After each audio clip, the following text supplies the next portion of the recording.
क्या ऐसा ही हिंदुस्तान बनाना चाहते थे प्रधानमंत्री मोदी, या विश्वगुरु बनाना चाहते थे? मुझे तो लगता है गाली गुरु बन गया है हमारा देश। 47 में आ गया होता तो 3 तेरे और कबाड़ा कर दिया होगा इन कांग्रेसियों का, रुकानियों का। जिनपिंग जो है मोदी का खास दोस्त है। अबे हिंदुस्तान का पैसा ना लगा, चीन का पैसा लगा अरुणाचल में। अब देखिए मोदी जो है ना जिनपिंग के साथ उद्घाटन करने जाएगा उस मॉल का। तुझसे जो पाड़ा जाए पाड़ लियो, और तुझसे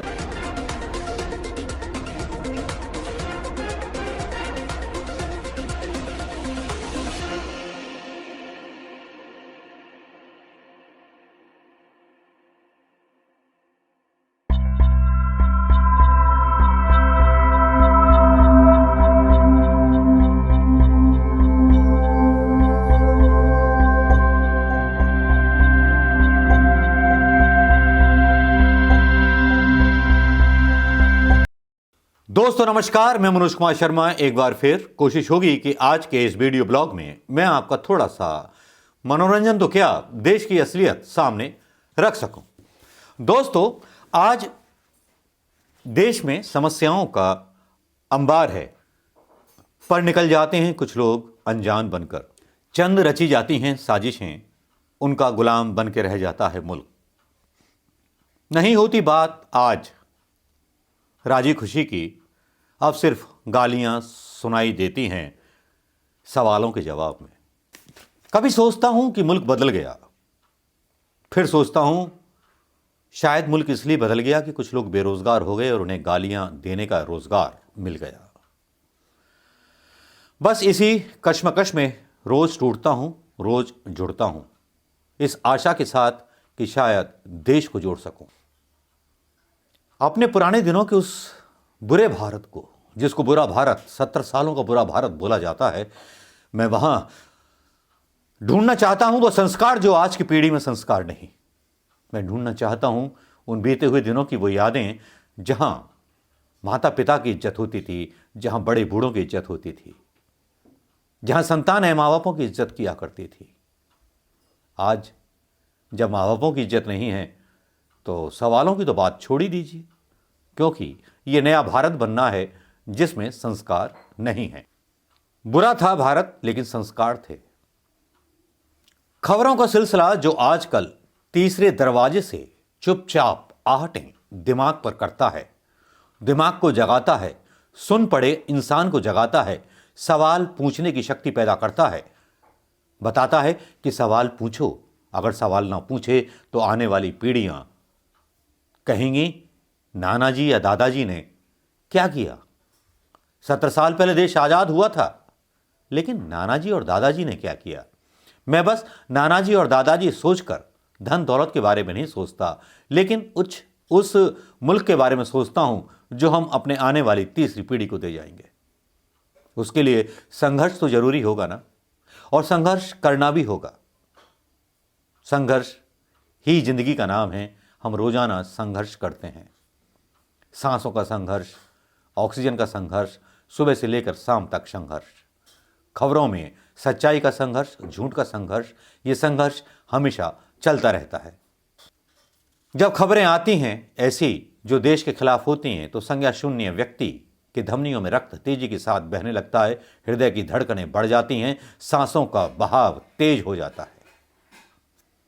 क्योंकि जिसको वतन से मोहब्बत है उसके साथ ऐसा होना, ऐसा दौरा पड़ना स्वाभाविक है, जिसको कोई डॉक्टर किसी यंत्र के द्वारा नहीं नाप सकता। अब ऐसी ही बात होती है। मैंने चलिए व्यंग्य को आगे बढ़ाता हूं, प्रस्तावना हो गई, व्यंग्य को आगे बढ़ाता हूं। एक भक्त से यूं ही चलते चलते मुलाकात हो गई और भक्त से मैंने कुछ सवाल कर लिए। भक्त का नाम था हिंदू इंद्रवीर सिंह। तो इंद्रवीर सिंह साहब से मैंने सवाल कुछ पूछ लिए। उनका अंदाज यहां पर देखिएगा, हालांकि दोनों रोल मैं ही प्ले कर रहा हूं, लेकिन अंदाज देखिएगा उन सवालों का, उन जवाबों का जो जवाब मिलेंगे, मुखमुद्रा का, वो आप सुनिएगा। एक आम हिंदुस्तानी के सवाल और एक उग्र मोदी समर्थक के जवाब किस तरह से और किस पैशन में होते हैं, थोड़ा अनुभव कीजिएगा, क्योंकि मैं इसमें कोई डबल रोल नहीं करने वाला हूं। सवाल करूंगा, जवाब भी मैं दूंगा। हेलो भक्त हिंदूवीर सिंह, कैसे हैं? अरे ठीक हो, ठीक हो। कहां से बोल लिया है? मैं आजाद हिंद आवाज न्यूज से मनोज शर्मा। अबे ओ बुड्ढे, अच्छा मेरा नंबर कहां से मिला?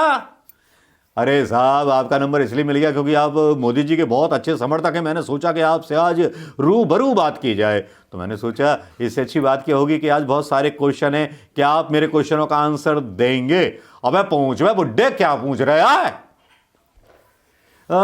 मेरा पहला सवाल है कि चीन के बारे में है। आपको बुरा तो नहीं लग रहा? अबे बुरा काहे को लगेगा? अबे हमसे कोई भी सवाल पूछ, कुछ भी बोल, हमारे पास सबके जवाब हैं। तुम्हारे पास ये जवाब नहीं कि 70 साल में क्या हुआ। हाँ पूछ। अब चीन ने मॉल बना लिया है अरुणाचल प्रदेश में आकर के, इसके बारे में आपकी क्या प्रतिक्रिया है? सोशल मीडिया पर यह चल रहा है कि पीएम मोदी जी ने आजकल चाय में चीनी पीनी बंद कर दी है। चीनी नाम लेना तो दूर, चीन का नाम नहीं लेते हैं। अजीबोगरीब दलील दी जाएगी, मुझे पता है, लेकिन चलिए पूछ लेता हूं। हां बॉस, इसके बारे में आपका क्या कहना है? अबे क्या कहेंगे? जिनपिंग का पता ना है तुझे कि जिनपिंग जो है मोदी का खास दोस्त है। अबे हिंदुस्तान का पैसा ना लगा, चीन का पैसा लगा अरुणाचल में। अब देखिए मोदी जो है ना जिनपिंग के साथ उद्घाटन करने जाएगा उस मॉल का। तुझसे जो पाड़ा जाए पाड़ लियो, और तुझसे कुछ ना उखड़ा जाएगा, देख लियो।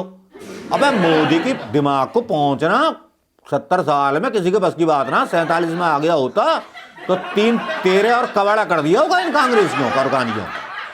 लेकिन हिंदू इंदरवीर सिंह जी, एक सवाल और भी है कि भूटान की रक्षा का वादा और चीन उनकी जमीन ना कब्जाए, इसका वादा भी किया था। हमारी पूर्व में 70 साल पहले जो सरकार रही थी, वादा किया था कि भूटान की जमीन अगर कब्जाई जाएगी तो हिंदुस्तान की सेना जो है एक्शन लेगी और चीन को अंदर घुसने नहीं देगी।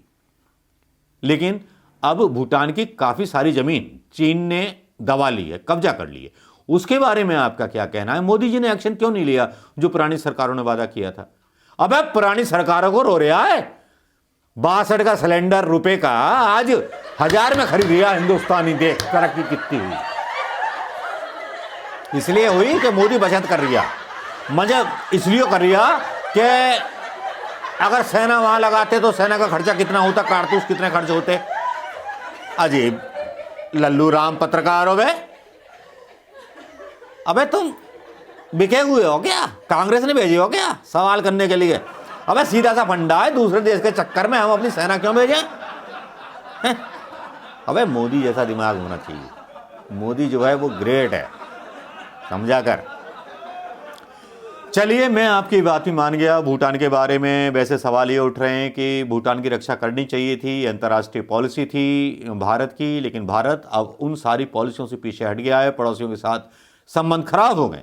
लेकिन अब मैं एक सवाल पर आता हूं कि आप पत्रकारों की गिरफ्तारी क्यों कर रहे हैं? बहुत सारे पत्रकारों को आपने बिना नोटिस के अपनी पुलिस के द्वारा UAPA लगवा करके जेलों में डाला हुआ है। तो ये तो गलत बात है ना, तो इस पे आपको सफाई देनी चाहिए। और महिला पत्रकारों को आप जो है रेप करने की धमकी देते हैं, ये तो अच्छी बात नहीं है ना। मोदी जी का नाम बदनाम होगा। अब महिला पत्रकारों को इस तरह की बात नहीं के बारे में इस तरह की बात नहीं करनी चाहिए। खुलेआम साक्षी जोशी को दे दिया, वो दे दिया। अब ओ सुनो, जिसके हथियार में दम होगा वही काम कर सके। समझ रहिएगा, हमारे हथियार में दम है तो हम बोलते हैं और करते हैं। सरकार हमारे साथ है, हमारा घंटा कोई नहीं उखाड़ पाया आज तक। अबे यो बता, यो सवाल पूछने की जरूरत क्या थी आपको? ये औरतों की बात यहां कहां चल रही? मर्दों के बीच की बात चल रही, औरत कहां से आ गई बीच में है? और औरत आ गई बीच में तो औरत को घर में रहना चाहिए, सवाल थोड़ी करने चाहिए। अबे शादी कर और घर में रह। सवाल कर रही है तो अब जिसके हथियार में दम है तो वही तो करेगा। लेकिन भाई मोदी जी के हथियार में शायद दम नहीं था, इसलिए बीवी छोड़ दी थी। अबे रहने दे, मोदी के पास इतनी चीली पाली हुई है कि मैं बता नहीं सकता। गेट छेड़ने की सुरक्षा दे देते हैं, चाहे अंगना हो, कंगना हो, डंगना हो, बंगना हो, कोई भी हो। इसके डर से तो बहुत सारी अभिनेत्रियां अमेरिका भाग जाती हैं। इतना कर्रा वाला है, समझ रही है? तू मत पड़ जाइयो। वरना बेटा राघव जी की तरह रोता फिरेगा। और अपना पता बता, तू इतने सवाल पूछ रहा, तू अपना पता बता भाई। तू साले गोली मार दूंगा घुस के अंदर, तेरे कटवा दूंगा, बक्कल धुड़वा दूंगा। भाई साहब गलती हो गई, मैंने आपसे ये सवाल कर दिया, बात कैसे करी तूने? इस तरह का कुछ प्लान होता है जो हम रोजाना अपनी फोन कॉल्स पर रिसीव करते हैं। इस तरह का कुछ एक्ट होता है और इस तरह के जवाब इन मोदी भक्तों के होते हैं। अब जहां तक बात है इन मोदी भक्तों की, तो ये हर चीज को पार कर जाते हैं, हर उस सीमा को पार कर जाते हैं जो सीमा संस्कारों को भी तोड़ देती है।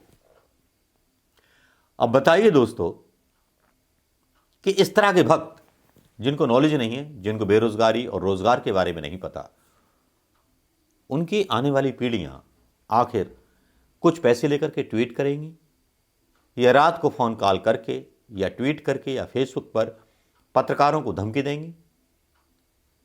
क्या ऐसा ही हिंदुस्तान बनाना चाहते थे प्रधानमंत्री मोदी, या विश्वगुरु बनाना चाहते थे? मुझे तो लगता है गाली गुरु बन गया है हमारा देश। कैसा लगा ये व्यंग्य? अच्छा लगा हो तो शेयर करना मत भूलिएगा दोस्तों। नमस्कार, जय हिंद।